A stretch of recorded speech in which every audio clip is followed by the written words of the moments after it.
Karnataka Tulu Sahitya academy, Tulu Parishat Mangaluru, doctor P Dayananda Pai, P Satish Pai ಸರ್ಕಾರಿ ಪ್ರಥಮ ದರ್ಜೆ ಕಾಲೇಜು ಇವುಗಳ ಆಶ್ರಯದಲ್ಲಿ ಪದವಿ ಶಿಕ್ಷಣದಲ್ಲಿ ತುಳು ಪಠ್ಯ, ಬೆಳವಣಿಗೆ ಮತ್ತು ಸವಾಲು ಎಂಬ ವಿಚಾರ ಸಂಕಿರಣವು ಕಾಲೇಜಿನ ಸಭಾಂಗಣದಲ್ಲಿ ನಡೆಯಿತು.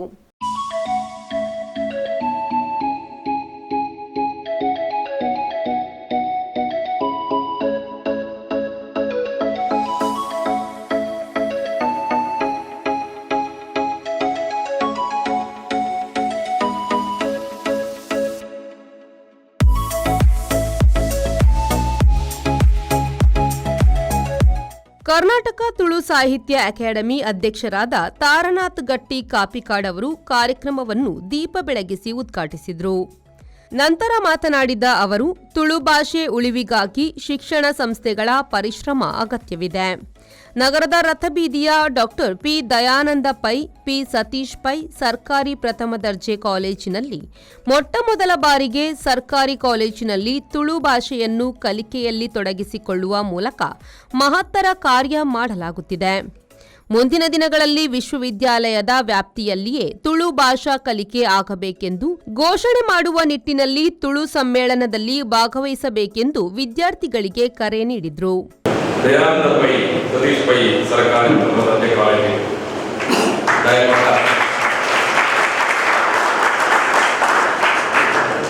ಮಂಗಳೂರು ವಿಶ್ವವಿದ್ಯಾಲಯ ವ್ಯಾಪ್ತಿಯಲ್ಲಿ ನಮ್ಮ ಮೂಜಿ ಜಿಲ್ಲೆ ದಕ್ಷಿಣ ಕನ್ನಡ, ಉಡುಪಿ, ಮಡಿಕೇರಿ, ದಕ್ಷಿಣ ಕನ್ನಡ, ಉಡುಪಿ ಈ രണ്ട് ಜಿಲ್ಲೆ ಇಗ್ಲೆಗೊತ್ತುಂಡು ಎಷ್ಟೋ ಸಂಖ್ಯೆ 100 ಜಾಸ್ತಿ ಕಾಲೇಜುಗಳು ಐತೆ. ಸರ್ಕಾರಿ ಕಾಲೇಜು, ಖಾಸಗಿ ಕಾಲೇಜು, ಇದು ಮಾತ್ರ ಕಾಲೇಜ್ ಇದ್ದುದಲ್ಲ ಪದವಿಡ್ ತುಳು ಕಲ್ಪವನ ಒಂದೇ ಒಂದು ಕಾಲೇಜು ಕೂರಿಕೊಂಡ ಅವು ಈ ಕಾಲೇಜ್ ಮಾತ್ರ.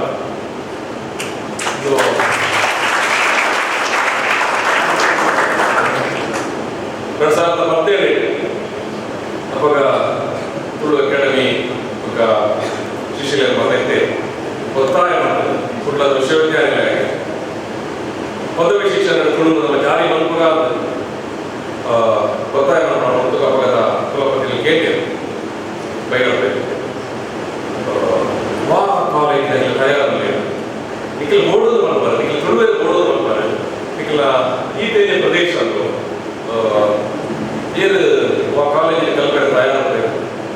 ಅವಾಗ ಈ ಕಾಲೇಜಿಗೆ ಇಡೀ ಬಂದದ್ದು ನಿಖಿಲ್ ಪಾತ್ರ ಅವಾಗ ಪ್ರಾಂಶುಪಾಲರು ಮನ್ಯ ರಾಜಶೇಖರ್ ಹೆಬ್ಬಾರ್ ಆರ್ಪಂಡ ಖಂಡಿತವಾಗಲ್ಲ ಇಂಕಲ ಶಾಲೆ ಇಂಕಲ ಕಾಲೇಜು ತುಳು ಕಲ್ಪನೆ ಇಂಕಲ ಮಾತ್ರ ಮಾತ್ರ ಒಪ್ಪಿಸಾದ. ಕಾರ್ಯಕ್ರಮದ ಅಧ್ಯಕ್ಷತೆಯನ್ನು doctor P Dayananda Pai, P Satish Pai ಸರ್ಕಾರಿ ಪ್ರಥಮ ದರ್ಜೆ ಕಾಲೇಜಿನ ಪ್ರಾಂಶುಪಾಲರಾದ ಪ್ರೊಫೆಸರ್ ಜಯಕರ ಭಂಡಾರಿ ಎಂ ಅವರು ವಹಿಸಿ ಮಾತನಾಡಿ, ತುಳು ಭಾಷೆಗೆ ಪ್ರತ್ಯೇಕ ಉಪನ್ಯಾಸಕರು ಬೇಕೆಂಬ ನೆಲೆಯಲ್ಲಿ ಸರ್ಕಾರಕ್ಕೆ ಮನವಿ ಸಲ್ಲಿಸಿದ ಸಲುವಾಗಿ ಉಪನ್ಯಾಸಕರ ನೇಮಕಾತಿಯಾಗಿದೆ. ಕಳೆದ 2 ವರ್ಷಗಳಿಂದ ತುಳು ಭಾಷೆಯ ಉಪನ್ಯಾಸಕರಿಗೆ ಸರ್ಕಾರದ ಮಟ್ಟದಲ್ಲಿ ವೇತನ ನೀಡುವ ಕೆಲಸವಾಗುತ್ತಿದೆ.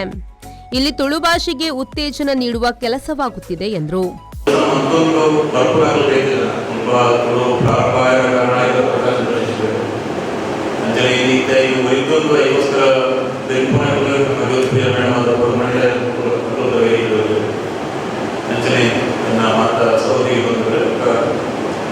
ತುಳು ಭಾಷೆಯಾದ ಅಧ್ಯಯನ ಈ ಕಾಲೇಜಿನ ಸುರುತ ವರ್ಷಕ್ಕೂ 2ನೇ ವರ್ಷದ ಮಾತ್ರ ವಿದ್ಯಾರ್ಥಿಗಳು ಮಾಧ್ಯಮದ ಬಂದರು ಮಸ್ತ್ ಖುಷಿ ಈ ಕಾಲೇಜು ಈ ಪ್ರದೇಶದ ಒಂದು ಭಾಷೆ ಮತ್ತು ಸಂಸ್ಕೃತಿದ ಉಳಿಸಿಕೊಳ್ಳಲು ಜಾಗ ಕೆಲಸ ಒಂದು ಅವಕಾಶ ಈ ಕಾಲೇಜಿಗೆ ಮಸ್ತ್ ಸಂತೋಷದ ವಿಚಾರ. ತಾರನಾಥ್ ಕಾಪಿಕಾಡ್ ಮಸ್ತ್ ವಿಷಯವನ್ನು ತಿಳಿಬದ್ಧಗೊಳ್ತಿದೆ. ನಮ್ಮ ಪ್ರಪಂಚದ ಸುಮಾರು 7,000 ಚಿಲ್ಲರೆ ಒಟ್ಟು ಭಾಷೆಗಳಿಗೆ ಜೀವಂತವಾದ ಉಂಟು. ಯುನೆಸ್ಕೋದ ಪ್ರಕಾರ ಯುನೆಸ್ಕೋದ ಪ್ರಕಾರ ಈ 43% ಭಾಷೆ 3,000 ಚಿಲ್ಲರೆ ಭಾಷೆಗಳು ಇಂಡಿಯನ್ ಇರಲೇ ನಾಶ ಆದ ಒಂದು ಅಪಾಯವನ್ನು ಎದುರಿಸಬಹುದು. ಈಗ ಇಂಡೇಂಜರ್ಡ್ ಲ್ಯಾಂಗ್ವೇಜಸ್ ಇಂಡಿಯನ್ ಈಗ ಇಂಚನೆ ಪರಿಸ್ಥಿತಿ ಹೋಗೋಣ. ಬಹುಶಃ ನಮ್ಮ ದುಮ್ಮುದ ತಲೆಮಾರು ಆ ಭಾಷೆ ಬಹುಶಃ ಮಾತನ್ನ ಅವಕಾಶ ನನಗೆ ಅವಕಾಶ ಸಿಕ್ಕಲ್ಲ. ತುಳು ಪರಿಷತ್ ಅಧ್ಯಕ್ಷ ಶುಭೋದಯ ಆಳ್ವಾ ಅವರು ಸ್ವಾಗತಿಸಿದ್ರು. ವಿದ್ಯಾರ್ಥಿ ಶಶಾಂಕ್ ಕಾರ್ಯಕ್ರಮ ನಿರೂಪಿಸಿ ವಂದಿಸಿದ್ರು. ಈ ವೇಳೆ ಬಂಟ್ವಾಳ ಸರ್ಕಾರಿ ಪ್ರಥಮ ದರ್ಜೆ ಕಾಲೇಜಿನ ಪ್ರಾಂಶುಪಾಲ doctor Prakash Chandra Shishila, saint Aloysius ಪರಿಗಣಿತ ವಿಶ್ವವಿದ್ಯಾನಿಲಯದ ಪ್ರಾಧ್ಯಾಪಕ doctor Vishwanatha Badikana, doctor P Dayananda Pai, P Satish Pai, ಸರ್ಕಾರಿ ಪ್ರಥಮ ದರ್ಜೆ ಕಾಲೇಜಿನ ತುಳು ವಿಭಾಗದ ಉಪನ್ಯಾಸಕಿ ಮಣಿ ಎಂ ರೈ, ಕನ್ನಡ ವಿಭಾಗದ ಉಪನ್ಯಾಸಕಿ ಡಾಕ್ಟರ್ ಜ್ಯೋತಿ ಪ್ರಿಯಾ, ತುಳು ಪರಿಷತ್ ಪ್ರಧಾನ ಕಾರ್ಯದರ್ಶಿ ಬೆನೆಟ್ ಅಮನ್ನ, ಆಂತರಿಕ ಗುಣಮಟ್ಟ ಭರವಸೆ ಕೋಶದ ಸಂಯೋಜಕರಾದ ದೇವಿ ಪ್ರಸಾದ್ ಸೇರಿದಂತೆ ಮೊದಲಾದವರು ಉಪಸ್ಥಿತರಿದ್ದರು. ಕಾರ್ಯಕ್ರಮದ ಬಳಿಕ ವಿಚಾರ ಸಂಕಿರಣ ನಡೆಯಿತು. ನಾಗೇಶ್ ಕಾವೂರು, ವಿ4 ನ್ಯೂಸ್, ಮಂಗಳೂರು.